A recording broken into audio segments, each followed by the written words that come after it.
Hello बच्चों, मैं हाफिज genius classes में आप सभी का स्वागत है।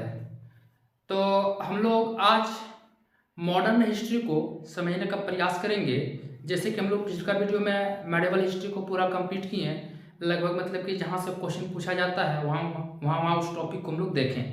तो आज हम लोग जो क्लास को समझने का प्रयास करेंगे बिल्कुल वहीं से उसी टॉपिक को देखेंगे जहाँ से क्वेश्चन पूछने का ज़्यादा संभावना बनता है। ऐसे तो मॉडर्न हिस्ट्री बहुत लंबा क्लास चल जाएगा, तो उतना लंबा नहीं करना है। सिर्फ हम लोगों का एग्जाम के पॉइंट व्यू से देखना है, क्योंकि एग्जाम अब बहुत ही नज़दीक आ चुका है। अब उतना लंबा चौड़ा तुम लोग पढ़ नहीं पाएंगे, सिर्फ एकदम उसी चीज़ को देखेंगे, उसी फैक्ट को समझने की प्रयास करेंगे जहाँ से हमें क्वेश्चन ज़्यादातर पूछने की संभावना बनता है। आप लोग मेरे साथ बने रहिए, एक भी क्वेश्चन आप लोगों से नहीं छूटने वाला है। ये मॉडर्न हिस्ट्री से उस अंदाज में पढ़ाएंगे, उसे उस प्रकार से समझाने का प्रयास करेंगे। तो ठीक है ना, तो चलिए अब हम लोग क्या करते हैं, शुरू करते हैं मॉडर्न हिस्ट्री को। तो हम लोग मॉडर्न हिस्ट्री का जो पहला टॉपिक देखने जा रहे हैं वो पहला टॉपिक है यूरोपीय कंपनियों का भारत आगमन। पहला टॉपिक हम लोग है यूरोपीय कंपनियों का भारत आगमन, यानी देखेंगे कि कौन कौन कंपनी भारत में सबसे पहले आई। अक्सर क्वेश्चन पूछा जाता है कि British east India company Bharat में कब आगमन हुए, उसका टाइम पीरियड क्या था। ठीक है ना, तो सबसे पहले लोग आगमन में देखते हैं कि पहले कौन कंपनी थे भारत में। तो भारत में जो सबसे पहले जो कंपनी आने वाले थे उस कंपनी का नाम क्या था, पुर्तगाल की कंपनी थे। ये पुर्तगाल कब भारत में आगमन हुए, कब भारत में भारत में इसका आना कब हुआ, ये भारत में आए थे 1498 में। कब आए थे? 1498 में। आप लोग क्रम को याद रखिएगा, जिस प्रकार से हम क्रम लिख रहे हैं। तो सबसे पहले कौन आए? पुर्तगाल आए, उसके बाद डच। ये डच भारत में कब आगमन होते हैं? 1605 में। पहले पुर्तगाल 1498, डच 1605 में। अगला जो आने वाले हैं वो है अंग्रेज, यानी ये ब्रिटेन कब आते हैं भारत में? 1608 में। कब आते हैं? 1608 में। उसके बाद आते हैं डेनिस का आगमन होता है 1620 में, और अंततः फिर फ्रांसीसी आते हैं, और फ्रांसीसी का आगमन होता है भारत में 1668 में। आप लोग क्रम को याद रखिए, सबसे पहले पुर्तगाल आए, उसके बाद कौन आए? डच आए, उसके बाद कौन आए? ब्रिटेन के कंपनी आए, उसके बाद कौन आए? डेनिस आए, उसके बाद कौन आए? फ्रांसीसी आए। इस प्रकार से आप लोग क्रम को याद रखिए। देखिए एक छोटा सा ट्रिक है कि PDB-DF, यानी कौन? पुर्तगाल आए, फिर डच आए, फिर कौन आए? ब्रिटेन आए, फिर डेनिस आए, फिर फ्रांसीसी आए। तो इस प्रकार से आप लोगों को क्रम याद रखना है। कहा जाता है कि कंपनियों का स्थापना कब हुआ था? तो ये पुर्तगाल के जो कंपनी थे इसका स्थापना हुआ था 1498 में। इसका नाम क्या पड़ा था? एस्तादो द इंडिया, ये इसका नाम है। फिर ब्रिटिश ईस्ट इंडिया कंपनी, इसकी स्थापना कब होते हैं? 1600 ईस्वी में इसकी स्थापना हो जाते हैं। फिर आता है कि डच ईस्ट इंडिया कंपनी, इसकी स्थापना कब होते हैं? 1602 में होते हैं। फिर डेनिश ईस्ट इंडिया कंपनी, इसका स्थापना कब होते हैं? 1616 में होते हैं। तो ये स्थापना है और ये आगमन है।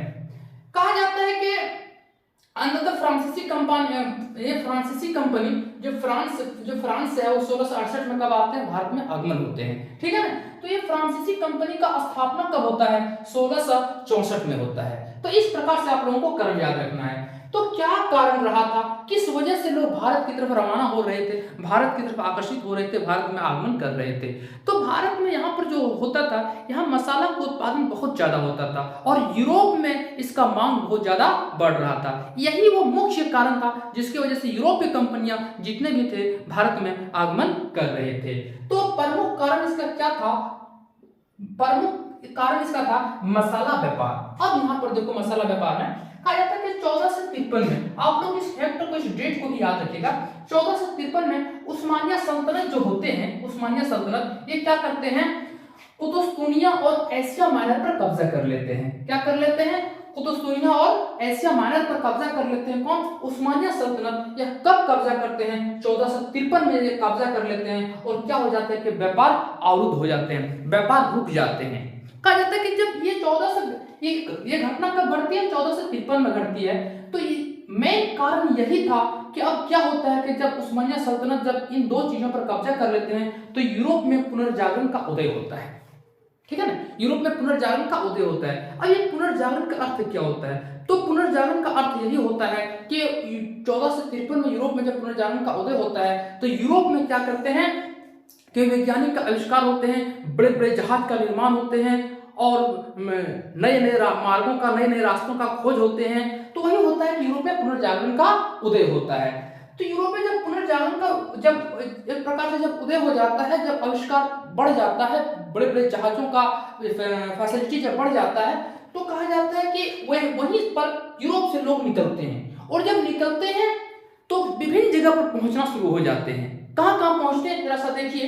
कहा जाता है कि नवीन समुद्री मार्गों का खोज हो जाता है, नए नए रास्ते का खोज हो जाता है जब यूरोप में पुनर्जागरण का उदय होता है तब। आप लोग इसको याद रखिएगा। तो देखिए क्या होता है कि 1492 में अमेरिका का खोज हो जाता है, और अमेरिका का खोज करने वाले कोलंबस थे, और कोलंबस स्पेन के व्यक्ति थे। आप लोग इसको भी याद रखिएगा। अक्सर ये क्वेश्चन पूछा जाता है कि अमेरिका का खोज किसने किया था। देखिए यहाँ पर क्वेश्चन क्या पूछेगा, सबसे पूछेगा कि पुर्तगाल भारत पर कब आगमन हुए, 1498। यह क्वेश्चन पूछ सकता है कि अमेरिका का खोज किसने किया, हु डिस्कवर्ड अमेरिका, तो किसने किया था, कोलंबस ने। कोलंबस कहाँ के थे, स्पेन के रहने वाले थे। अमेरिका का खोज कब हुआ है, 1492 में हुआ है। फिर कहा जाता है कि भारत का खोज किसने किया, तो भारत का खोज जो करने वाले थे ये वास्को डी गामा साहब थे। ये भारत का इन्होंने खोज किया था। कब किया था, 1498 में। ये भी आप लोग याद रखिएगा। ये कब करते हैं, 1498 में। जो अभी कुछ देर पहले मैंने कहा कि पुर्तगाल के लोग 1498 में भारत आए थे, तो यहीं के रहने वाले थे वास्को डी गामा। ये भारत का जो खोज करते हैं 1498 में करते हैं। एक पॉइंट। दूसरा पॉइंट कहा जाता है कि ब्राजील का खोज, एक ब्राजील का जो खोज होता है, एक कैब्राल नामक एक व्यक्ति ने 1500 ईस्वी में क्या करते हैं कि ये ब्राजील का खोज करते हैं। और ये कहाँ के थे कैब्राल, ये पुर्तगाली के थे। ये कौन थे, पुर्तगाल के थे। यानी देख रहे हो 1453 में जब उस्मानिया सल्तनत ने क्या कर लेते हैं कि कुतुस्तुनिया और एशिया माइनर पर जब कब्जा कर लेते हैं, तो एक प्रकार से व्यापार का जो अवरोध था वो रुक जाता है, व्यापार अवरोध हो जाता है, व्यापार रुक जाता है। तब वहीं पर यूरोप के या तो फिर मतलब कि विश्व के विभिन्न जगह से लोग निकलते हैं और नवीन समुद्री मार्गों का खोज करते हैं, विभिन्न जगह फैलने लगते हैं। तब क्या होता है कि ब्राजील का खोज कौन करते हैं, कैब्राल करते हैं। कैब्राल कहाँ के, पुर्तगाल के थे। इसी समय क्या होता है कि ऑस्ट्रेलिया का भी खोज हो जाता है, और ऑस्ट्रेलिया का खोज करने वाले जो व्यक्ति थे वो कुक थे, और ये कुक ब्रिटेन के रहने वाले थे। फिर कहा जाता है कि उसी समय न्यूजीलैंड का भी खोज हो जाता है, न्यूजीलैंड और तस्मानिया का भी खोज होता है। ये न्यूजीलैंड और तस्मानिया का खोज करने वाले तस्मान साहब थे, और ये तस्मान कहाँ के थे, हॉलैंड के थे। ठीक है ना। तो चलिए एक बार देख लेते हैं क्वेश्चन कहाँ से बनेगा। पहला क्वेश्चन कहाँ से बनता है कि पुर्तगाल भारत में कब आगमन हुए, अक्सर ये क्वेश्चन पूछा जाता है। दूसरा क्वेश्चन है कि अंग्रेज भारत में कब आगमन हुए, 1608 में। आप लोग इसको भी याद रखिएगा। ये भी पूछा जा सकता है कि फ्रांसीसी लोग भारत में कब आगमन हुए, तो 1668 में हुए थे। फिर पूछा जाता है कंपनी की स्थापना कब हुआ था, तो ब्रिटिश ईस्ट इंडिया कंपनी की स्थापना 1600 ईस्वी में हुआ था। फिर कहा जाता है कि डच ईस्ट इंडिया कंपनी का स्थापना 1602 में इसकी स्थापना हुआ था। या फिर ये भी पूछा जा सकता है कि फ्रांसीसी कंपनी का स्थापना कब हुआ था, 1664 में हुआ था। इस पॉइंट को आप लोग याद रखिएगा और नोट करते चलिए। आगे क्वेश्चन क्या पूछा जा सकता है कि अमेरिका का खोज कब हुआ, तो अमेरिका का खोज 1492 में कोलंबस नामक व्यक्ति ने किया था, जो स्पेन के रहने वाले थे। फिर भारत का खोज कब हुआ, 1498 में हुआ, जो वास्को डी गामा नामक व्यक्ति ने किया था। फिर ऑस्ट्रेलिया का खोज कब हुआ, तो ऑस्ट्रेलिया का खोज किसने किया, कुक ने किया था, जो ब्रिटेन के रहने वाले थे। ब्राजील का खोज कैब्राल नामक व्यक्ति ने 1500 ईस्वी में पुर्तगाल के रहने वाले थे, इन्होंने इसका खोज किया था। तो ठीक है ना। तो इस प्रकार से क्वेश्चन हमें ज्यादातर पूछने की संभावना बनता है। ठीक है ना। आप लोग जल्दी से स्क्रीनशॉट कीजिए, आगे देखते हैं। तो चलो अब हम लोग आगे देखते हैं कि कौन सा कंपनी का यहाँ ज्यादातर विकास हुआ है, भारत में कौन सी कंपनी ज्यादा डेवलप की है। तो पुर्तगाल भारत में आगमन कब करते हैं, 1498 में करते हैं। तो ये कंपनी 1498 में क्या करते हैं, भारत में आगमन कर जाते हैं। तो सबसे पहले पुर्तगालियों ने कहां पर अपना प्रथम केंद्र बनाया, तो प्रथम केंद्र जो पुर्तगाली का जो प्रथम केंद्र था वो कोचीन था। और ये कोचीन आप लोगों को पता है ये केरला में है। कहाँ है, केरला में है। और 1503 में ये किया प्रथम केंद्र कोचीन में, 1503 में किया अपना प्रथम केंद्र स्थापित किया। और द्वितीय केंद्र इन्होंने कन्नूर में, ये कन्नूर भी केरला में है, और 1505 में, यानी दो केंद्र इन्होंने 1505 तक क्या कर लेता है, दो केंद्र बना लेते हैं। तो कहा जाता है कि ये पुर्तगाली लोग कहा जाता है कि जब पुर्तगाल जब भारत में आगमन किए थे तो पुर्तगाल के उस वक्त शासक कौन थे? पुर्तगाल के शासक थे मैनुअल प्रथम थे उस वक्त, और उस वक्त वहां के जो राजकुमार थे वो थे डॉन हेनरी। आप लोग ये 2 पॉइंट को याद रखिएगा कि पुर्तगाल के शासक उस वक्त थे मैनुअल प्रथम थे, और वहां के जो शासक या वहां के जो राजकुमार थे वो थे डॉन हेनरी थे। जब ये भारत में आए थे तो भारत में दिल्ली सल्तनत पर कौन था? दिल्ली सल्तनत पर कौन उस वक्त किस राजवंश के शासक थे? तो देखो पुर्तगाल में उस वक्त शासक थे मैनुअल प्रथम, और भारत में दिल्ली सल्तनत पर उस वक्त लोदी राजवंश के एक राजा थे, जो शासक थे वो सिकंदर लोदी थे। यानी भारत में जब आगमन करते हैं पुर्तगाली तो दिल्ली सल्तनत पर लोदी वंश के शासक होते हैं, और सत्ता किसके हाथ में? सिकंदर लोदी के हाथ में है। और उस वक्त विजयनगर साम्राज्य का जो उस वक्त शासक थे वो थे नरसिंह राव द्वितीय थे। तो यहाँ पर आप लोग जरा सा पॉइंट कीजिए, जरा सा इस पॉइंट को ध्यान दीजिए। कहा जाता है कि जब भारत में ये आते हैं कौन? पुर्तगाली कंपनी 1498 में आगमन कर जाते हैं तो दिल्ली सल्तनत पर सिकंदर लोदी का शासन होते हैं। अब देखिए ये पुर्तगाली कंपनी जब आते हैं तब तो इस प्रकार से आप लोगों को इस प्रकार से पॉइंट वाइज आप लोगों को याद रखना पड़ेगा। तो यहाँ पर 2 पॉइंट इंपॉर्टेंट है। पहला इंपॉर्टेंट क्वेश्चन क्या बनेगा कि उस वक्त दिल्ली सल्तनत पर कौन थे? तो कौन थे? सिकंदर लोदी थे। उस वक्त पुर्तगाल के शासक कौन थे? मैनुअल प्रथम थे। ये 2 क्वेश्चन बड़ा इंपॉर्टेंट है, यानी मैनुअल प्रथम और सिकंदर लोदी। अब हम लोग आगे देखते हैं कि ब्रिटिश जो आते हैं भारत में वो 1608 में भारत में ब्रिटिश लोगों का, ब्रिटेन लोगों का, अंग्रेजों का यहाँ पर आगमन हो जाते हैं। और कब तक रहते हैं? ये 1608 में आते हैं और ये लगभग 1947, ये कब तक रहते हैं? 1947 में, जब तक भारत स्वतंत्र न हो जाते हैं तब तक ये ब्रिटिश लोगों का हुकूमत यहाँ पे चलता है। तो देखिए सबसे पहले 1608 में आते हैं, ये आते हैं व्यापार की नीयत से आते हैं, यानी व्यापार करने के लिए आते हैं। ये इंग्लैंड की कंपनी थे। कौन थे? इंग्लैंड के ये कंपनी थे। कहा जाता है सबसे पहले जो ये इंग्लैंड की कंपनी की तरफ से जो आए थे 1599 में, जो कंपनी की तरफ से जो अंग्रेज आए थे वो थे जॉन मिल्टन हॉप। ये जॉन मिल्टन हॉप आए थे भारत में। कब आए थे? 1599 में कंपनी की तरफ आए हुए थे। इसका स्थापना कब होता है? इस कंपनी का स्थापना कब करते हैं? 1600 ईस्वी में करते हैं। उस वक्त इंग्लैंड के जो इंग्लैंड के महारानी एलिजाबेथ के मतलब कि महारानी एलिजाबेथ के इजाजत से करते हैं, और उस वक्त भारत पर शासक जो होता है वो अकबर का होता है। यहाँ 2 पॉइंट आप लोग याद रखिए। देखिए जब पुर्तगाल की कंपनी आते हैं तो भारत पर दिल्ली सल्तनत पर सिकंदर लोदी का सत्ता होती है, और कहा जाता है कि जब यही इंग्लैंड की कंपनी या ब्रिटिश कंपनी जब भारत आते हैं तो दिल्ली सल्तनत पर अभी कौन है? अकबर का शासनकाल चल रहा है। उस वक्त इंग्लैंड की महारानी एलिजाबेथ थी और भारत के शासक कौन थे? अकबर थे। ये कब आते हैं? 1600 ईस्वी में आते हैं। प्रथम जो कंपनी की तरफ से आने वाले जो अंग्रेज थे वो थे जॉन मिल्टन हॉप थे। अब यहाँ पर देखना इस कंपनी का पूरा नाम क्या था? इस कंपनी का पूरा नाम बहुत बड़ा नाम था। क्या था? Governor and company of merchants of London trading into the east Indies. देखिए कितना लंबा नाम है कि governor and company of merchants of London trading into the east Indies. इतना लंबा है, आप लोगों को याद नहीं रखना, आप लोग सिर्फ शॉर्ट में याद रखें ईस्ट इंडिया कंपनी। हम लोग शॉर्ट में याद रखने क्या इसका नाम याद रखते हैं? East India company. अक्सर यही क्वेश्चन हम लोगों से पूछा जाएगा कि ईस्ट इंडिया कंपनी में भारत में कब आगमन किए थे, या तो ईस्ट इंडिया कंपनी जब भारत में आए थे उस वक्त दिल्ली सल्तनत पर किसका शासन था, वहां पर कौन शासक थे, ठीक है। तो अब देखिए ये कंपनी जो था ईस्ट इंडिया कंपनी था, ये दरअसल एक निजी कंपनी थे। क्या थी ये? निजी कंपनी थे। और इस कंपनी का प्रथम जो गवर्नर जो थे ये थॉमस स्मिथ थे। आप लोग इसको भी याद करते चलिए। ये कंपनी निजी कंपनी था। इसका संचालन जो करने वाले थे, इसके निर्देशक कितने थे? निर्देशक मंडल 24 थे। आप लोग इसको भी याद करते चलिए। निजी कंपनी थे, संचालन करने वाले जो निर्देशक मंडल थे वो 24 थे। प्रथम गवर्नर कौन थे? थॉमस स्मिथ थे। अब जरा से यहाँ पर सुनिए, यह कंपनी 1600 ईस्वी में एलिजाबेथ से क्या करते हैं? इजाजत लेते हैं। तो एलिजाबेथ कह देते हैं क्या कि मतलब कि इसको 15 वर्षों का एक अधिकार दे देता है कि 15 वर्षों तक सिर्फ वहां पर यानी विदेशों में जाकर के जो है ईस्ट इंडिया कंपनी ही व्यापार करेगा, दूसरा कंपनी कोई व्यापार नहीं कर सकता है। इस प्रकार से इन्होंने 1600 ईस्वी में 15 वर्षों तक ये नियम एक प्रकार से लिखित रूप से जो देते हैं वो कौन देते हैं? एलिजाबेथ देते हैं। लेकिन ये 15 वर्षों तक का ही व्यापार देता है। लेकिन जब 1609 में राजा जेम्स जब आते हैं, सत्ता पर, तब ये क्या करते हैं, राजा जेम्स 1609 में इस कंपनी को अब 15 वर्ष तक नहीं बल्कि अनिश्चित काल तक घोषित कर दिया गया, अनिश्चित काल तक कह दिया गया, क्या कहते हैं अब अनिश्चित काल तक आप क्या कीजिए, व्यापार कीजिए। तो ये लोग व्यापार करने के लिए आए थे भारत में, है कि नहीं, इन लोग देख रहे हैं किस मतलब कि मकसद से आए थे, व्यापार करने के लिए मकसद से आए थे, और यही धीरे धीरे राजनीति में भाग लेने लगे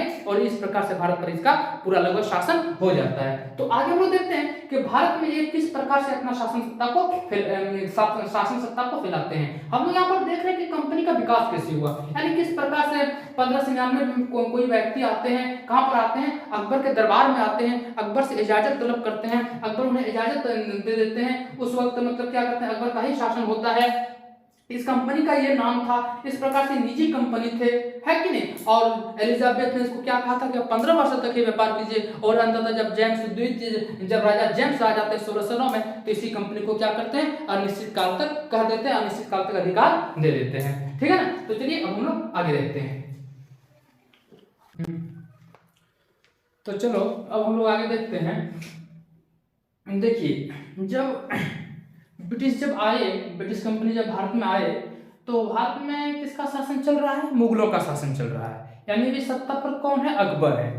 तो अभी उत्तर भारत में मुगलों का शासन है, तो सबसे पहले अंग्रेज कहाँ अपनी कंपनी का स्थापना कर देते हैं, आकर के उत्तर भारत में करते हैं। जरा सा इस टॉपिक को समझिए कि उत्तर भारत में अभी मुगलों का शासन चल रहा है, मुगल राजवंश है। तो मुगल राजवंश में जब पहला जो अंग्रेज आए थे उसका नाम था कैप्टन हॉकिंस। ये कौन थे, ये एक अंग्रेज थे कैप्टन हॉकिंस, और ये आए थे जहांगीर के दरबार में, यानी जहांगीर के काल में आते हैं, जहांगीर के दरबार में आते हैं, और जहांगीर से क्या करते हैं कि तुर्की भाषा में बात करना शुरू कर देते हैं। जब वो तुर्की भाषा में बात करते हैं और कहते हैं कि मुझे यहाँ पर व्यापार करने की अनुमति दीजिए, तो इस प्रकार से जब बात करते हैं तो जहांगीर क्या थे कि वो देख करके मतलब एक प्रकार से आश्चर्य रह जाते हैं कि एक अंग्रेज और इतना अच्छा वो तुर्की भाषा बोल रहे हैं, तुर्की में संवाद कर रहे हैं, तो उनके भाषा से मतलब कि क्या होता है, उसके भाषा को इतना पसंद कर लेते हैं जहांगीर, उसको 400 का मनसब दे देते हैं और उसको एक इंग्लिश खां की उपाधि प्रदान कर देते हैं। देखिए यानी जो वो तुर्की भाषा में सिर्फ बात करने से इतना उसके बात को पसंद कर लेते हैं जहांगीर कि उसको 400 का मनसब दे देते हैं और उसे इंग्लिश खां की एक उपाधि दे देते हैं। इस चीज को देखिए, तो कहा जाता है कि ये कब आए थे, 1600 यानी जहांगीर के दरबार में कैप्टन हॉकिंस आए थे। उसके बाद अब आगे देखिए कि 1611-12 में अंग्रेजी कप्तान बेस्ट एवं मिडल्टन ने क्या कर दिया कि पुर्तगालियों को हरा देता है और सूरत में एक फैक्ट्री का क्या करते हैं, एक फैक्ट्री खोलते हैं 1613 में। सबसे पहले क्या करते हैं कि ये जहांगीर से जब इजाजत लेते हैं कौन, कैप्टन हॉकिंस से, तो इजाजत मिल जाता है, कहता है कि ठीक है आप यहाँ पर क्या कीजिए कि अपने व्यापार को फैलाइए। और क्या करते हैं कि सूरत में जो फैक्ट्री खोलते हैं कब, 1613 में। इस चीज को देखिए। अब क्या होता है कि जहांगीर के शासनकाल में जब औरंगजेब के शासनकाल आते हैं, और औरंगजेब के शासनकाल में 1651 में, देखिए अभी यहाँ 1613 में क्या करते हैं कि सूरत में इन लोग अपने फैक्ट्री खोल लेते हैं, लेकिन 1651 में बंगाल में प्रथम फैक्ट्री खोलते हैं कौन, अंग्रेज। कहां पर, हुगली नदी के तट पर कर लेते हैं। और कहा जाता है कि जब हुगली नदी के तट पर औरंगजेब के शासनकाल में, उस वक्त वहां के जो गवर्नर थे वो शाहनूजा थे। कहां के थे ये, शाहनूजा जो थे वो बंगाल के थे। तो शाहनूजा ने क्या कर दिया कि अंग्रेज उनके पास गए, उनसे इजाजत जब मांगे तो शाहनूजा ने उसे एक निशान दे दिया। निशान का मतलब होता है पास, यानी आप क्या कीजिए, अब उसको इजाजत दे दिया, कहा कि आप जाइए और यहाँ पर क्या कीजिए, अपना फैक्ट्री को लगाइए, अपना फैक्ट्री खोलिए और व्यापार को फैलाइए। लेकिन शर्त क्या लगा दिया कि व्यापारिक अनुमति दिया, लेकिन कहा कि आप हमें 3000 रुपया वार्षिक दीजिए और आप जितना चाहे व्यापार आप कीजिए, आपको कोई रोक टोक नहीं करेगा। अब यहाँ पर देखिए, यहाँ पॉइंट वाली बात ये है कि 1613 में सूरत में फैक्ट्री खोलते हैं, तो कहा जाता है कि औरंगजेब के शासनकाल में 1651 में हुगली नदी के तट पर क्या करते हैं कि फैक्ट्री खोल लेते हैं, और यहाँ के जो शाहनूजा थे उनके द्वारा निशान दे देते हैं, पास दे देते हैं, और ये क्या करते हैं, व्यापारिक अनुमति प्रदान कर देते हैं। और किस आधार पर, 3000 वार्षिक दर के आधार पर।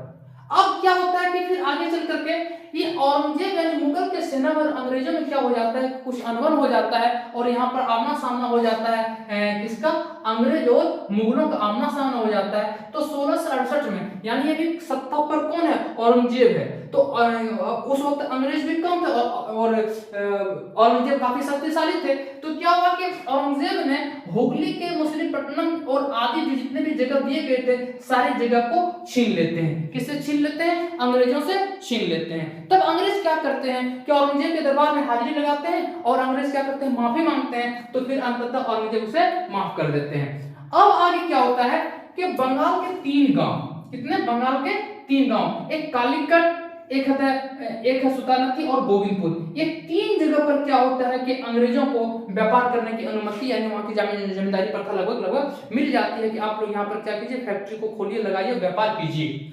अब यहाँ पर देखिए ये 3 क्षेत्रों पर, ये 3 जगहों पर जब व्यापार करने की अनुमति मिलता है, इन लोगों के अधिकार में जब आ जाता है, तो जॉब चरनोक के द्वारा कलकत्ता फोर्ट विलियम की स्थापना कर देते हैं। कहां पर, यही कलकत्ता में। अक्सर यही क्वेश्चन पूछा जाता है कि जॉब चौक की स्थापना किसने किया था। तो आप लोग याद रखिए, जॉब चरनोक की स्थापना जो किए थे फोर्ट विलियम ने ही किया था। कहां पर, कलकत्ता में किया था। लेकिन क्या होता है कि 1707 में क्या होता है कि औरंगजेब की मृत्यु हो जाती है। लेकिन जैसे औरंगजेब की मृत्यु हो जाते हैं, यहीं पर अंग्रेजों को एक गोल्डन चांस मिल जाता है कि अपने व्यापार को फैलाने का या तो राजनीति में भाग लेने का। क्या होता है कि औरंगजेब जैसा शासक अब तो इनके पास रहा भी नहीं और औरंगजेब की मृत्यु हो जाते हैं। तो अब ये यहाँ पर दिल्ली सल्तनत में कौन आ जाते हैं, फर्रुखसियर आ जाते हैं। और फर्रुखसियर क्या कर देते हैं, फर्रुखसियर क्या कर देते हैं कि अंग्रेज लोग फर्रुखसियर के दरबार में जाते हैं और शाही फरमान में जाकर क्या करते हैं कि ये इनसे कहते हैं कि आप एक काम कीजिए, मुझे कुछ क्षेत्रों पर व्यापार करने की अनुमति मिला है, आप हमें और जगहों पर, बाकी जगहों पर व्यापार करने की अनुमति दीजिए। यानी कहां पर, उत्तर भारत में लगभग हर जगह मांग रहे थे। तो इन्होंने कहा कि ठीक है, आप एक काम कीजिए, जो 3000 देते हैं इस 3000 को छोड़ दीजिए और हमें वार्षिक दर कितना दे दीजिए, 10,000 दे दीजिए। और 10,000 दीजिए, ये फारूखसियर का कहना था कि आप हमें 10,000 दीजिए और आप जहां चाहे व्यापार को कीजिए, आपको कोई रोक टोक नहीं करने वाला है। और फिर क्या करते हैं, इन्होंने क्या करते हैं कि बॉम्बे में जो उन लोग अंग्रेजी सिक्के जो अंग्रेजी सिक्के एक प्रकार से बना रहे थे, जो अंग्रेजी सिक्के चला रहे थे, तो ये फर्रुखसियर ने क्या कर दिया कि अंग्रेजों के जो सिक्के थे वो मुगल दरबार में भी अनुमति दे दिया कि अब जो अंग्रेजी सिक्के है वो मुगल दरबार में भी चलेगा। तो देखिए सबसे बड़ा गोल्डन चांस क्या मिल गया अंग्रेजों का कि जो बॉम्बे में जो अंग्रेजी सिक्के बन रहे थे, अब वो सिक्का सिर्फ उन लोगों तक ही सीमित नहीं है, बल्कि वो कहाँ चलेगा, मुगल दरबार में चलेगा। जब मुगल दरबार में चलेगा तो मुगलों के जितने भी राज्य है उत्तर भारत में, सभी राज्यों में उसकी मान्यता एक प्रकार से मान्यता मिल गया है। देखना है तो कहां से अंग्रेज हावी हो रहे हैं, जब फर्रुखसियर जब सत्ता पर आ जाते हैं, यहीं पर अंग्रेज ज्यादातर हावी होना शुरू हो जाते हैं। ठीक है ना। तो इस प्रकार से हम लोगों को इस प्रकार से एक एक पॉइंट को देखना है। इस प्रकार से पॉइंट देखेंगे तो हम लोगों को एक भी क्वेश्चन नहीं छूटने वाला है। ठीक है, आप लोग नोट कर लीजिए। तो चलिए अब हम लोग आगे देखते हैं प्लासी का युद्ध। अभी हम लोग देख रहे थे कि उत्तर भारत में अंग्रेजों का जो अधिकार हुआ वो उत्तर भारत में किसके समय में वो कर रहे हैं, लगभग औरंगजेब की मृत्यु के बाद। और फर्रुखसियर जब शासनकाल चलाने लगते हैं तो अंग्रेजों का एक प्रकार से गोल्डन चांस मिलता है और उत्तर भारत में अंग्रेजों का हुकूमत लगभग शुरू हो जाती है। अब हम लोग देखते हैं कि प्लासी के युद्ध से जब देखते हैं कि दक्षिण भारत में किस प्रकार से अंग्रेजों का एक प्रकार से मतलब कि हुकूमत बढ़ता है, तो ये प्लासी का युद्ध, यहाँ पर एक युद्ध होता है प्लासी का युद्ध। आप लोग इस डेट को याद रखिए कि 1757 में, और एक यहीं पर एक युद्ध होता है बक्सर, ये बक्सर बिहार में पड़ता है। आप लोग भी इसको नोट करते चलिए। प्लासी का युद्ध और बक्सर का युद्ध इतना इंपॉर्टेंट क्यों है, एक सवाल खड़ा होता है कि ये दोनों युद्ध इतना इंपॉर्टेंट क्यों है। तो कहा जाता है कि यह युद्ध इसलिए इंपॉर्टेंट है क्योंकि यहाँ पर सबसे पहले बंगाल पर ही अंग्रेज कब्जा कर लेते हैं। तो प्लासी का युद्ध 1757 और 1764 में बक्सर का युद्ध होते हैं, कहां पर होते हैं, बंगाल में होते हैं। तो ये प्लासी का युद्ध 23 जून 1757 को होता है। एक तरफ रॉबर्ट क्लाइव होते हैं और एक तरफ नवाब सिराजुद्दौला, दोनों आमने सामने होते हैं। और आप लोग इसको भी याद करते चलिए कि रॉबर्ट क्लाइव जो है ये क्या होते हैं कि ये भारत के में जो होते हैं अंग्रेजों के साम्राज्य का स्थापना यही करते हैं। तो अंग्रेजों के साम्राज्य का स्थापना करने वाले कौन है, रॉबर्ट क्लाइव होते हैं। तो तो रॉबर्ट क्लाइव और सिराजुद्दौला के बीच जब युद्ध होते हैं तो अंततः क्या होते हैं कि सिराजुद्दौला हार जाते हैं। इस युद्ध में कहा जाता है कि इनके साथ जो थे मीर कासिम, वो मीर कासिम क्या करते हैं, नवाब सिराजुद्दौला के साथ गद्दारी कर देते हैं और अंदर से वो अंग्रेजों से मिल जाते हैं, जिसकी वजह से क्या होता है कि नवाब सिराजुद्दौला की हार हो जाती है और अंततः मीर कासिम को लोग कठपुतली की तरह अपना आकर के नवाब बना देते हैं। कहा जाता है कि ब्रिटिश साम्राज्य का संस्थापक किसको माना जाता है, रॉबर्ट क्लाइव को माना जाता है। तो यह युद्ध कब हुआ था, 23 जून 1757 को हुआ था। कहां पर हुआ था, पलासी नामक स्थान पर हुआ था और अंततः इस युद्ध में क्या होते हैं कि अंग्रेज जीत जाते हैं और फिर बक्सर का युद्ध जो होता है यह 1764 में होता है, 22 अक्टूबर 1764 को होता है। इस युद्ध में एक तरफ हेक्टर मुनरो थे और एक तरफ जो थे संयुक्त सेना था। पहली बात को समझ लीजिए, सबसे पहले पलासी के युद्ध में अंग्रेजों की पहली जीत हो जाती है और जब दूसरी युद्ध होती है वो बक्सर का युद्ध 1764 में 22 अक्टूबर 1764 में होती है। एक तरफ अंग्रेजों का नेतृत्व कर रहे थे हेक्टर मुनरो और एक तरफ संयुक्त सेना कौन थे, अवध, बंगाल और मुगल। यानी अवध की तरफ सुजाउद्दौला थे और बंगाल की तरफ से थे मीर कासिम और मुगल की तरफ से थे शाह आलम द्वितीय। यानी एक तरफ से संयुक्त सेना 3 और एक तरफ अंग्रेज का जो नेतृत्व कर रहे थे हेक्टर मुनरो कर रहे थे। अंततः इस युद्ध में भी एक ऐसी घटना घट जाती है कि बक्सर के युद्ध में भी भारत की हार हो जाती है और हेक्टर मुनरो की जीत हो जाती है। तो अब यहाँ पर देखिए कि पूर्ण रूप से लगभग बंगाल पर कब्जा अंग्रेज कर लेते हैं। फिर क्या होते हैं कि अभी उत्तर भारत में जब अंग्रेज आगे बढ़ते हैं तो यहीं पर क्या होता है कि यहाँ 4 युद्ध होते हैं, यानी मैसूर युद्ध में 4 युद्ध होते हैं और चारों युद्ध में अंग्रेज की जीत हो जाती है। तो अक्सर क्वेश्चन पूछा जाता है कि प्रथम अंग्लो मैसूर युद्ध कब हुआ था, 1768 से 1769 के बीच हुआ था। इस युद्ध में यानी प्रथम अंग्लो मैसूर युद्ध 1768 से 1769 में एक तरफ हैदर अली और एक तरफ वेरेन अश्व साहब थे। अंततः क्या होता है कि हैदर अली इसमें जीत जाते हैं और अंग्रेज इसमें हार हो जाती है, लेकिन यहाँ क्या हो जाती है, संधि हो जाते हैं।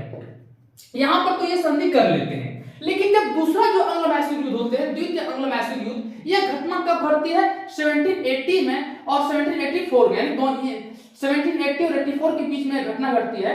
एक तरफ होते हैं हैदर और टीपू सुल्तान और एक तरफ वारेन हेस्टिंग्स होते हैं। अंततः क्या होते हैं कि वारेन हेस्टिंग्स यहाँ पर जीत जाते हैं और दोनों के बीच में यहाँ पर क्या होते हैं, संधि हो जाते हैं। आप लोग देख रहे हैं कि यहाँ पर 2 युद्ध हुए हैं। अंग्लो मैसूर में क्या होता है कि 2 युद्ध हो चुके हैं, प्रथम और द्वितीय। दोनों युद्ध में क्या होता है कि संधि की स्थिति हो जाती है, समझौता कर लेते हैं, कुछ हिस्से अंग्रेजों को दे देते हैं, कुछ अपने पास रख लेते हैं, कुछ अधिकार उनको दे देते हैं, कुछ अपने ले लेते हैं। तो एक प्रकार से दक्षिण भारत में अंग्रेज का एक प्रकार से दबदबा बनता जा रहा है। फिर आता है कि तृतीय अंग्लो मैसूर युद्ध। तृतीय अंग्लो मैसूर युद्ध 1790 से 92 के बीच में घटना घटती है। इसमें क्या होते हैं कि एक तरफ टीपू सुल्तान होते हैं और एक तरफ उस वक्त अंग्रेजों की तरफ से नेतृत्व करने वाले लॉर्ड कॉर्नवालिस थे। अंततः इसमें क्या होते हैं, तृतीय अंग्लो मैसूर युद्ध में टीपू सुल्तान की हार हो जाती है और लॉर्ड कॉर्नवालिस की जीत हो जाती है और सबसे ज्यादा इसी युद्ध में अंग्रेजों का दबदबा बढ़ा। कहां पर, दक्षिण भारत में। अभी जैसे मान लीजिए ये मेरा रहा, मतलब कि एक प्रकार से देखिए यहाँ पर ये मेरा दक्षिण भारत रहा। उत्तर भारत में जब अंग्रेज आए तो इस प्रकार से उत्तर भारत में मुगलों का रिंता वहां पर एक प्रकार से जो था, तो मुगल लोगों को हरा लेते हैं, फर्रुख शीर को हरा देते हैं और वहां पर उत्तर भारत में लोग कब्जा कर लेते हैं। अब दक्षिण भारत की तरफ आ रहे हैं। तो दक्षिण भारत में क्या होता है कि यही तृतीय अंग्लो मैसूर युद्ध जो 1790 में जो घटना घटी, यहीं पर टीपू सुल्तान हार जाते हैं और लॉर्ड कॉर्नवालिस की जीत हो जाती है, जिसकी वजह से दक्षिण भारत में अंग्रेजों का दबदबा बढ़ता जाता है। फिर आता है कि चतुर्थ अंग्लो मैसूर युद्ध कब होता है, यह 1799 में घटना घटती है और इस युद्ध में एक तरफ टीपू सुल्तान थे और एक तरफ लॉर्ड वेलेस्ली साहब थे। और ये टीपू सुल्तान का कैसा युद्ध था, इसी युद्ध में टीपू सुल्तान की मृत्यु भी हो जाते हैं और लॉर्ड वेलेस्ली साहब जीत जाते हैं, यानी अंग्रेज की सेना जीत जाती है, अंग्रेज जीत जाते हैं और पूर्ण रूप से दक्षिण भारत में अंग्रेजों का कब्जा हो जाता है। यानी मैसूर में जो युद्ध की घटना घटी थी 1768 से लेकर 1779 तक पूरा मैसूर को लगभग अंग्रेज क्या कर लेते हैं, कब्जा कर लेते हैं। इस पॉइंट को आपको याद रखिए। फिर आगे देखिए, उसके बाद क्या होता है, मराठा युद्ध। यहाँ मराठा में कुल मिलाकर 3 युद्ध होते हैं, और मराठा में 3 युद्ध से पूरा मराठा को कब्जा कर लेते हैं।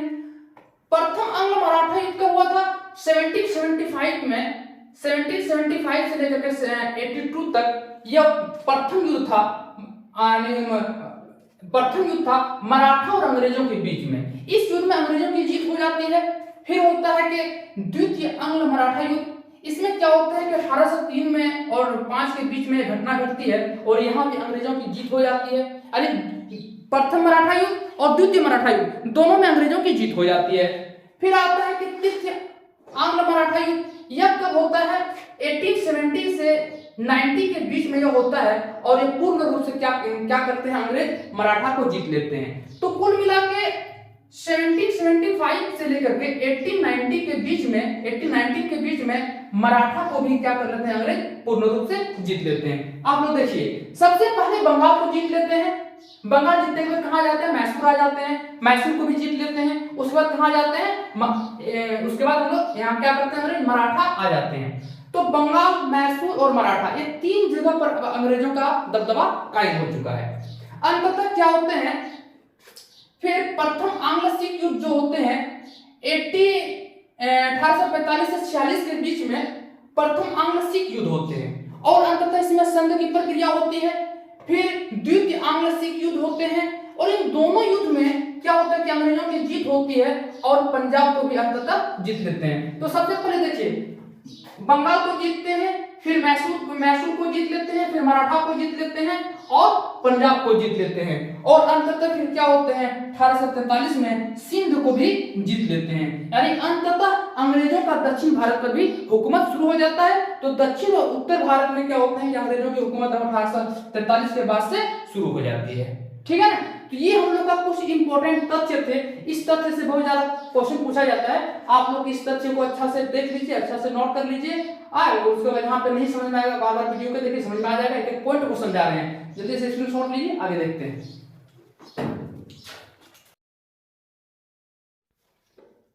तो चलो अब हम लोग आगे देखते हैं संथाल विद्रोह। ये संथाल विद्रोह एग्जाम के पॉइंट ऑफ व्यू से बहुत ही इंपॉर्टेंट है। आप लोग इसका डेट को याद रखिएगा कि संथाल विद्रोह कब हुआ था। यह घटना अक्सर पूछी जाती है एग्जाम में कि संथाल विद्रोह कब हुआ था।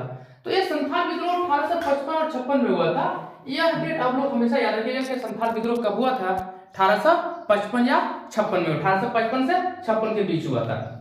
कहा जाता है कि इसका क्षेत्र क्या रहा था, ये किस क्षेत्र में हुए थे।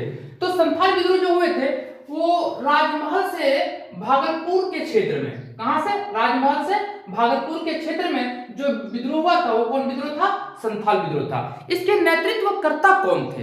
तो संथाल विद्रोह के जो नेतृत्वकर्ता थे वो ये इन लोग 4 भाई थे। ये 4 भाई कौन कौन थे? सिद्धू, कान्हू, चांद और भैरव। ये 4 भाई जो थे ये संथाल विद्रोह के नेतृत्व करता थे। ठीक है ना। क्या कारण रहा था, आखिर इसका कारण क्या था कि संथाल विद्रोह होने का क्या कारण रहा था? तो इसका कारण क्या था? पहला कारण है कि आर्थिक कारण सबसे इंपॉर्टेंट कारण माना जाता है संथाल विद्रोह का, आर्थिक कारण। दूसरा कारण है कि बाहरी लोगों द्वारा 50 से 500% तक का ब्याज की वसूली, ये दूसरा मुख्य कारण है इसका संथाल विद्रोह का। तीसरा कारण है कि जमींदारों एवं महाजनों द्वारा शोषण। ये जमींदारों और महाजनों द्वारा शोषण किसको कर रहे थे? इस क्षेत्र के जो संथाल और गरीब लोग थे ना, इन लोगों को शोषण कर रहे थे। मेन कारण तो ये माना जाता है। दूसरा कारण है कि संथालों को जमीन से बेदखल किया जाना। एक प्रकार से जो जमीन था उन लोगों का अधिकार उसे खत्म कर रहा था। ये खत्म करने वाले कौन थे? ये जमींदार और महाजन थे। ये जमींदार कौन लोग थे? कुछ अंग्रेज आ गए थे।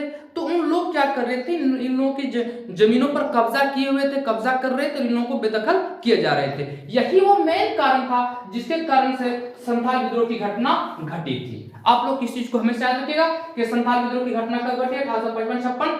इसका क्षेत्र क्या रहा था? तो क्षेत्र रहा था राजमहल से भागलपुर तक का क्षेत्र। कहा जाता है ना, जब बार बार किसी को अगर परेशान करोगे, अगर बार बार किसी को अगर दमन करोगे तो पलट के तो जवाब देगा ना, यानी बैक तो आएगा ना। तो इन लोगों को बार बार परेशान कर रहा था। तब इन लोगों ने सिद्धू, कान्हू, चांद और भैरव, ये चारों भाइयों इस विद्रोह के जो नेतृत्व करता थे, इन लोगों ने सोचा अब तो कोई ऑप्शन नहीं है दूसरा, मात्र यही रास्ता बचा है कि विद्रोह किया जाए, और विद्रोह कर देते हैं। तो कहा जाता है कि हमारे जो भी मॉडर्न हिस्ट्री है, इस हिस्ट्री में जो लोग पढ़ रहे हैं कि इसमें देख रहे हैं कि अंग्रेज आ रहे हैं, अंग्रेज यहाँ पर हावी हो रहे हैं, तो उन लोगों को एक प्रकार से अंग्रेजों को एक प्रकार से भगाने का रास्ता जो बन रहा है, कहीं ना कहीं विद्रोही में रास्ता बन रहा है। तो एक विद्रोही एक विद्रोह तो ये हो गया संथाल विद्रोह, और इसका दूसरा जो विद्रोह सबसे इंपोर्टेंट, यानी कह सकते हो कि प्रथम स्वतंत्रता संग्राम के नाम से जाने जाते हैं, इसको विभिन्न प्रकार के नाम से भी जाने जाते हैं। तो हम लोग जो अगला विद्रोह पढ़ रहे हैं कि प्रथम स्वतंत्रता संग्राम, यह आजादी का पहला विद्रोह कह लो, या इसको एक प्रकार से कोई सैन्य संग्राम भी कह देते हैं। तो प्रथम स्वतंत्रता संग्राम जो हुआ था, ये कब हुआ था? 1857 में हुआ था। ये बहुत ही इंपॉर्टेंट है हम लोग के एग्जाम के पॉइंट व्यू से। देखिए, जब प्रथम स्वतंत्रता संग्राम जब यह घटना घटी थी, यह विद्रोह जब हुआ था, तो कहा जाता है कि उस वक्त ब्रिटेन के प्रधानमंत्री कौन थे? तो उस वक्त के ब्रिटेन के प्रधानमंत्री थे टॉम अस्टन, और ब्रिटेन की महारानी थी विक्टोरिया, गवर्नर जनरल उस वक्त भारत के थे कैनिंग, और मुख्य सेनापति जो अंग्रेजों की तरफ से थे वो थे जॉर्ज एनिसन। आप लोग देखिए यहाँ पर कि ब्रिटेन के प्रधानमंत्री उस वक्त कौन थे? टॉम अस्टन थे, ब्रिटेन की महारानी विक्टोरिया थी, गवर्नर जनरल कैनिंग थे भारत में, और मुख्य सेनापति जॉर्ज एनिसन थे। और उस वक्त भारत के सम्राट कौन थे? तो उस वक्त भारत के जो सम्राट थे वो थे बहादुर शाह जफर थे। आप लोग इतना चीज को देखिए। और फिर कहा जाता है कि इसका आर्थिक कारण क्या था? तो ये 1857 का जो प्रथम स्वतंत्रता संग्राम का जो मुख्य कारण क्या था? तो इसका मुख्य कारण जो था वो था आर्थिक कारण, राजनीतिक कारण, सामाजिक धार्मिक कारण, और सैन्य कारण, और क्या था? प्रशासनिक कारण। यानी इसका जो मुख्य कारण था, यानी ये 1857 की क्रांति का मुख्य कारण क्या था? आर्थिक कारण, राजनीतिक कारण, सामाजिक धार्मिक कारण, और सैन्य कारण, और प्रशासनिक कारण। यही मुख्य कारण थे जिसकी वजह से 1857 की क्रांति की घटना घटी थी। कहा जाता है कि इस क्रांति का प्रारंभ कहां से हुआ? ये जो 1857 की क्रांति का जो प्रारंभ हुआ, ये हुआ था 10 मई 1857 से। 10 मई 1857 में कहां से शुरू हुआ था? मेरठ से शुरू हुआ था। क्रांति का प्रारंभ होता है 10 मई 1857, मेरठ से प्रारंभ होता है, और फिर 12 मई को क्या करते हैं कि दिल्ली पे कब्जा कर लेते हैं। जब ये क्रांति होती है तो 10 मई को होती है, और लगभग तुरंत बड़ी स्पीड से, बड़ी तेजी से पूरा हिंदुस्तान में फैल जाता है। और आप लोग देखें कि 10 मई 1857 को मेरठ से शुरू होती है, और ये 12 मई दिल्ली पर क्या कर लेते हैं? कब्जा कर लेते हैं। विद्रोह का मुख्य केंद्र क्या क्या रहा था? तो विद्रोह का जो मुख्य कारण रहा था वो पहला रहा था लखनऊ में। कब यह हुआ? 4 जून 1857 को। देखो, क्रांति शुरू हो रहे हैं मई में, और मई में 12 मई पर मेरठ से शुरू हो रहे हैं, और 12 मई में दिल्ली पर कब्जा कर लेते हैं। फिर इसका केंद्र देखो, इसका प्रमुख केंद्र लखनऊ, यानी 4 जून 1857 को कहां पहुंच जाते हैं? लखनऊ। यानी अब वहां का नेतृत्व कौन कर रहे हैं? वहां के जो बेगम हजरत महल थे वो लखनऊ में जो एक क्रांति है उसका नेतृत्व कर रहे थे। फिर कहा जाता है कि दूसरा केंद्र कानपुर, 5 जून 1857, यानी 4 जून लखनऊ, 5 जून कानपुर। इसका नेतृत्व कौन कर रहे थे? ये जो कर रहे थे यहाँ पर नाना साहब यहाँ इसका नेतृत्व कर रहे थे। फिर कहा जाता है कि कानपुर से कहां पहुंच जाते हैं? झांसी वही 1857 में जून का महीना होता है, और यहाँ के जो नेतृत्व कर रहे थे वो कर रहे थे रानी लक्ष्मीबाई। ठीक है ना? तो देखो, कहा जाता है कि क्रांति की शुरुआत हुई है 10 मई से, और फिर पूरा हिंदुस्तान में लगभग फैल रहे हैं, और विभिन्न जगह पर क्या होता है कि केंद्र इसका बन रहे हैं। लखनऊ में केंद्र बन जाते हैं, कानपुर में केंद्र बन जाते हैं, और झांसी में केंद्र बन जाते हैं। लखनऊ में जो नेतृत्व कर रहे हैं वो है बेगम हजरत महल, और कानपुर में जो कर रहे हैं वो है नाना साहब, और झांसी में जो कर रही है वो है रानी लक्ष्मीबाई। तो ये हम लोग का मेन फैक्ट है जहां से ज्यादातर क्वेश्चन पूछा जाता है। 1857 की क्रांति से ज्यादातर जो क्वेश्चन पूछा जाता है, आप लोग इसको याद रखिएगा कि उस वक्त ब्रिटेन के प्रधानमंत्री कौन थे, और दूसरा पॉइंट ये है कि उस वक्त भारत के सम्राट कौन थे? तो भारत के सम्राट जो थे बहादुर शाह जफर द्वितीय थे। इसका कारण क्या क्या रहा होगा? आर्थिक कारण, राजनीतिक कारण, सामाजिक कारण, सैन्य कारण, और प्रशासनिक कारण। कहा जाता है कि ये जो क्रांति की शुरुआत हुई थी ये कब हुई थी? 10 मई 1857, यानी मेरठ से होते हैं। और ये क्रांति का जो प्रारंभ करते हैं वो कौन करते हैं? मंगल पांडे जी करते हैं ना। आप लोग इसको याद करते चलिएगा। मंगल पांडे द्वारा क्रांति की शुरुआत हो जाती है। 10 मई 1857 मेरठ से शुरू होती है, 12 मई दिल्ली पर कब्जा कर लेते हैं, और इसका जो इस विद्रोह के जो प्रमुख केंद्र रहे थे वो लखनऊ रहे थे, कानपुर रहे थे, झांसी रहे थे। झांसी में जो नेतृत्व कर रहे थे वो कौन थे? रानी लक्ष्मीबाई। और कानपुर में नेतृत्व कौन कर रहे थे? नाना साहब। और लखनऊ में जो नेतृत्व कर रहे थे वो कौन थे? बेगम हैरत महल। ठीक है ना। तो इस प्रकार से आप लोग इसको नोट कर लीजिए। अब आगे देखते हैं जो इंपॉर्टेंट है हम लोग का भारतीय राष्ट्रीय कांग्रेस। अक्सर क्वेश्चन पूछा जाता है कि कांग्रेस की स्थापना कब हुई है। ये क्वेश्चन बड़ा ही इंपॉर्टेंट क्वेश्चन है कि भारतीय राष्ट्रीय कांग्रेस की स्थापना कब हुई है। तो आप लोग इसको याद रखिए, इसका स्थापना हुआ था 28 दिसंबर 1885 को। कब हुआ था? 28 दिसंबर 1885 को। ये इसका स्थापना करने वाले कौन थे? तो एक अंग्रेज थे जिसका नाम था Allan Octavian Hume. Allan Octavian Hume ये क्या करते हैं कि 28 दिसंबर 1885 को कांग्रेस की स्थापना कर लेते हैं। और फिर कांग्रेस का जो प्रथम अधिवेशन होते हैं वो 1885 में होते हैं, 1885 में ही होते हैं। लेकिन प्रथम अधिवेशन को कैंसिल कर दिया जाता है। अच्छा ठीक है, प्रथम अधिवेशन उसको साफ करके लिख देते हैं कितने अधिवेशन हुए थे, उसके सदस्य कौन कौन थे, अध्यक्ष कौन कौन थे। ठीक है ना। तो आप लोग जरा सा जल्दी से इसको नोट कर लीजिए। तो चलो अब हम लोग आगे देखते हैं मतलब कि कांग्रेस का स्थापना जो देखें, कांग्रेस का स्थापना हम लोग कांग्रेस का स्थापना कब हुआ था? 1885 में ना। तो कांग्रेस का प्रथम अधिवेशन कब हुआ? तो कांग्रेस का प्रथम अधिवेशन जो है वो 1885 में पुणे में होने की बात थी। लेकिन पुणे में उस वक्त एक बीमारी फैला हुआ था जिसकी वजह से क्या कर देता है कि कैंसिल कर देता है। और ये प्रथम अधिवेशन पुणे में ना होकर के कहाँ होते हैं? बम्बई में होते हैं। कब होते हैं? 28 दिसंबर 1885 को प्रथम अधिवेशन हो जाते हैं। कहाँ पर? बम्बई में होते हैं। तब जब ये अधिवेशन होते हैं तो उस वक्त अध्यक्ष और सदस्य कौन कौन थे? तो कहा जाता है कि जो अध्यक्ष थे वो थे बायोमैक्स चंद्र बनर्जी। ये चंद्र बनर्जी कौन थे? अध्यक्ष थे। और महासचिव थे ए ओ ह्यूमस सचिव थे। और 72 सदस्य थे। तो जो 72 सदस्य थे इनमें से थे दादा भाई नौरोजी, काशीनाथ तेलंगा, फिरोज शाह मेहता और रहमतुल्ला सयानी और व्यक्ति थे जो भारतीय ही लोग थे जो 72 सदस्य थे। किसमें? प्रथम अधिवेशन में। ये 72 सदस्य जो थे भारत के लोग ही थे। तो आप लोग इतना याद रखिएगा कि प्रथम अधिवेशन कहां पर हुआ था, फिर इसके अध्यक्ष कौन थे और महासचिव कौन थे।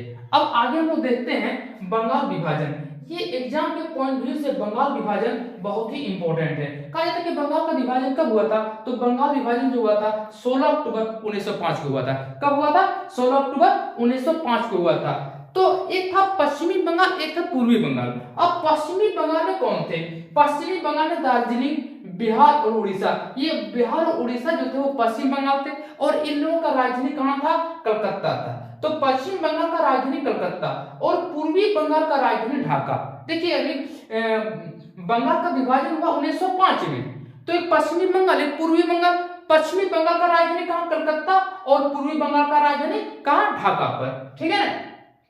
तो ये था हम लोग का बंगाल विभाजन। अब आगे जो है वो है मुस्लिम लीग की गठन। मुस्लिम लीग का गठन कब हुआ था? 1906 में। ये मुस्लिम लीग का गठन से अक्सर क्वेश्चन पूछा जाता है कि मुस्लिम लीग का गठन कब हुआ? 1906 में।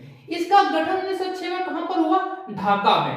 आगा खां एवं ढाका के नवाब सलीमुतुल्लाह खान द्वारा मुस्लिम लीग का गठन किया गया।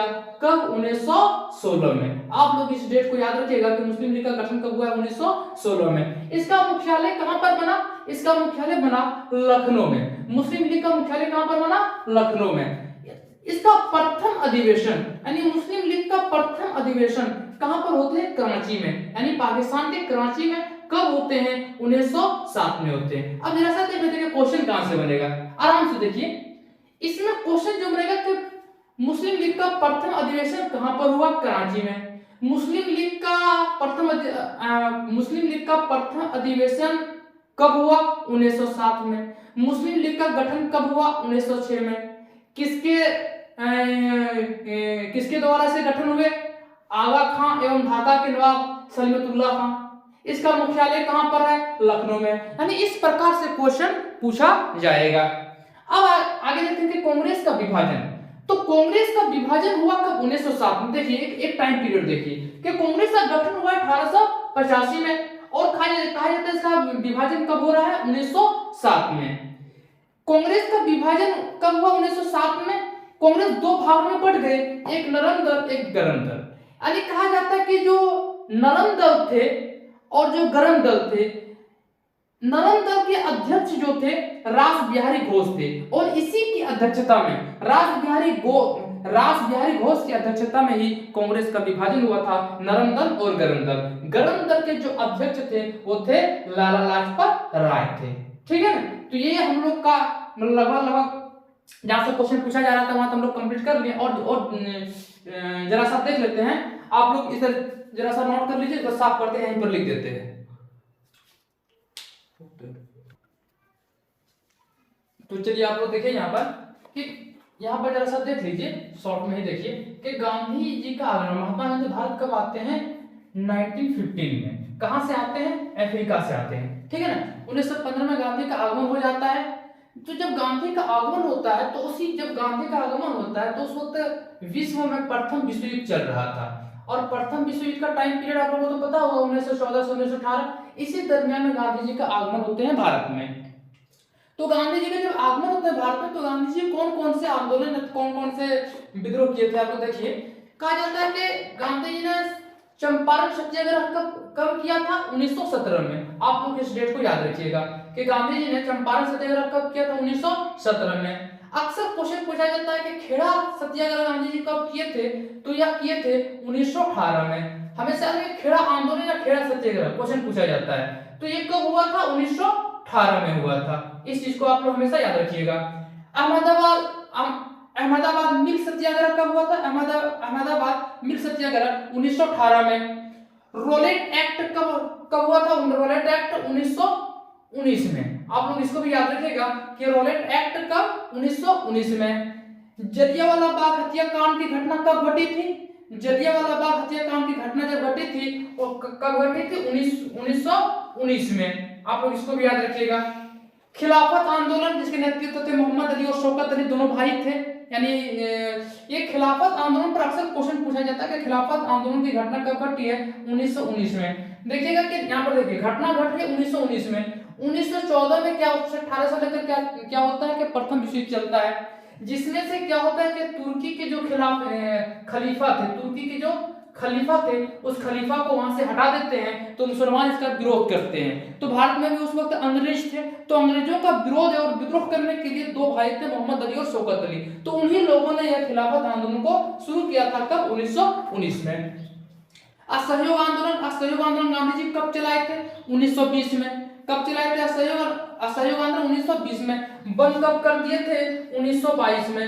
यानी अक्सर क्वेश्चन पूछा जाता है कि असहयोग आंदोलन कब से कब तक चला था? तो 1920 से लेकर के 1922 तक।